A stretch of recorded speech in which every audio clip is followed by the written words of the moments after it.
Huijaustekniikka. Ei. Tuplia. Tuplaiskutekniikkaa, heel toe tekniikka erityisesti tällä kertaa. Se on enemmän semmonen ehkä nopean BPM tekniikka, eli ehkä just semmonen 230 BPM eteenpäin. Tuplaiskut on paljon helpompi soittaa siinä, niin kun mennään sen 200 BPM yli. Eli just siellä 140-180 alueella se voi olla tosi haastavaa, johon mä suosittelisin, että käytetään sitten vaikka nilkkatekniikkaa tai koko ajan iskuja. Heel toe tekniikka, tuplaiskutekniikka on siis, miten se siis käytännössä menee, on, että tulee 2 iskua oikealla puolella, jonka jälkeen tulee 2 iskua vasemmalla puolella. Se menee käsillä näin.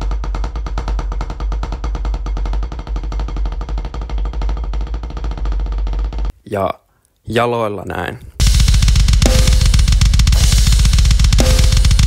Eli liikerata on oikea, vasen. Heel toe tekniikan perustana on koko jalan tekniikka, jolla lyödään, eli kun tulee oikea, niin se ensimmäinen oikea lyödään sillä koko jalan tekniikalla. Mikä tässä tekniikassa on kätevää, sillä liikeradalla, millä normisti soitettaisiin yksittäisiä iskuja, esim. Just toi koko jalan liike, niin heel toella sä saat samalla liikeradalla soitettua 2 iskua yhden sijasta, eli sä saat käytännössä oikealla tekniikalla tuplattua sen temmon, mitä sä pystyt soittamaan, jonka takia sitä myös kutsutaan huijaustekniikaksi, jota se ei tietenkään ole. Triggerit ei ole huijaamista, vaikka se vahvistaa sitä ääntä ja tuo sulle enemmän mahdollisuuksia, niin tietysti ne virheet sitten kuuluu myös paremmin. Tuplaiskuja tai etenkin tätä heel toe tekniikkaa voi myös hyödyntää siihen, että soittaa erinäisiä bursteja.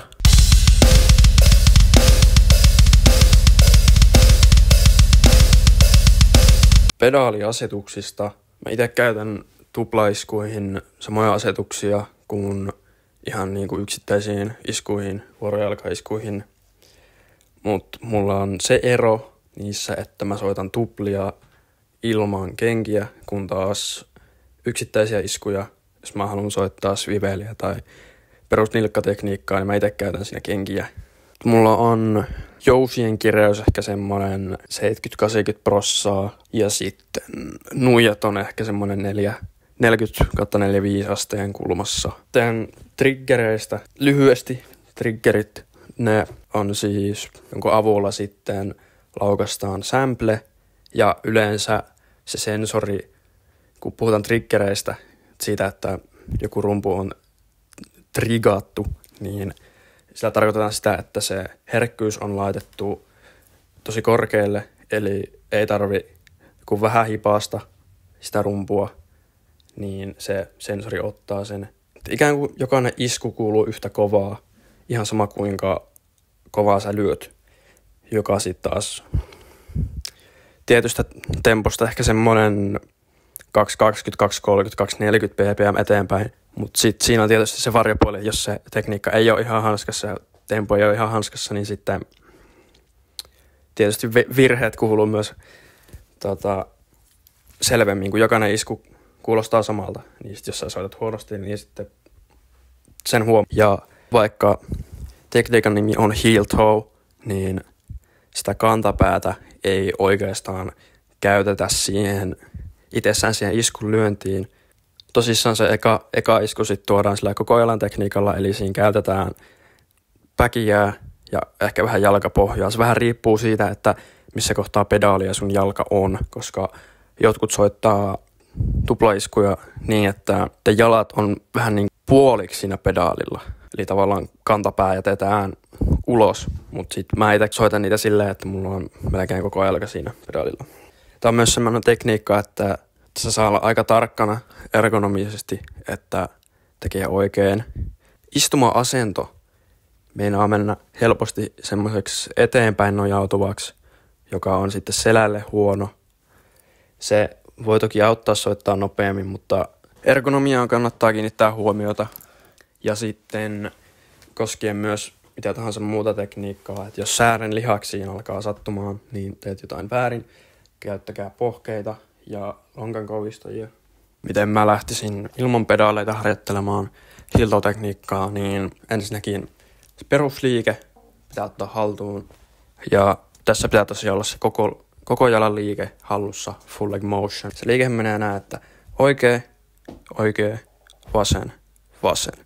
Kanta, varvas, kanta, varvas. Vaikka sitä iskuahan ei itsessään pedaalien kanssa lyödä sillä kantapäällä, mutta kun se kantapää kuitenkin painetaan alas, ja se on ikään kuin se ensimmäinen asia, joka osuu maahan, kun se ensimmäinen isku tehdään, niin sit se on kuitenkin tärkeä osa sitä liikettä. Liikehän menee käytännössä niin, että kun kantapää osuu maahan, niin samalla päkiä painaa sen pedaalin alas ja sitten kun nämä varpaat jää ylös, niin sitten näillä varpailla ja päkiellä painetaan se toinen isku sisään. Ja tosiaan, miten mä sitten pedaalien kanssa lähtisin harjoittelemaan samaa liikettä. Haetaan niitä koko jalan iskuja, otetaan niille se oikea, vasen, vasen, niin otetaan ensimmäiset iskut sillä koko jalalla. Tätä voi harjoitella silleen, että tavallaan pudottaa jalan tohon pedaalille kokonaan, niin että se irtoaa siitä. Mutta sitten kun soitetaan nopeasti, niin tavoite on se, että jalka ei nouse pedaalilta oikeastaan missään vaiheessa. Ensimmäisessä iskussa kantapää osuu maahan ja toisessa iskussa kantapää nousee ylös. Ja kuten huomaatte, niin toinen isku on aika heikko, koska siinä on vähemmän voimaa. Ja se tulee taas triggerit sit vahvistaa sitä ääntä. Pieni harjoitus vielä. Tehdään se tuplaisku sillä jalalla, niin sehän kuulostaa siis tältä.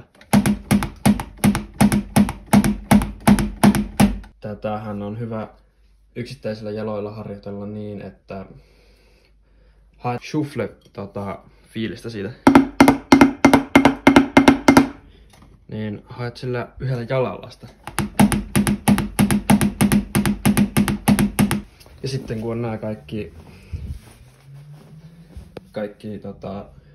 koordinaatio ja yksittäisillä jaloilla onnistuu liikenne, niin sitten aletaan yhdistämään näitä, eli siis käytännössä soitetaan koko jalan iskuja, mutta sitten otetaan niihin noin varpaat ja päkiöt mukaan.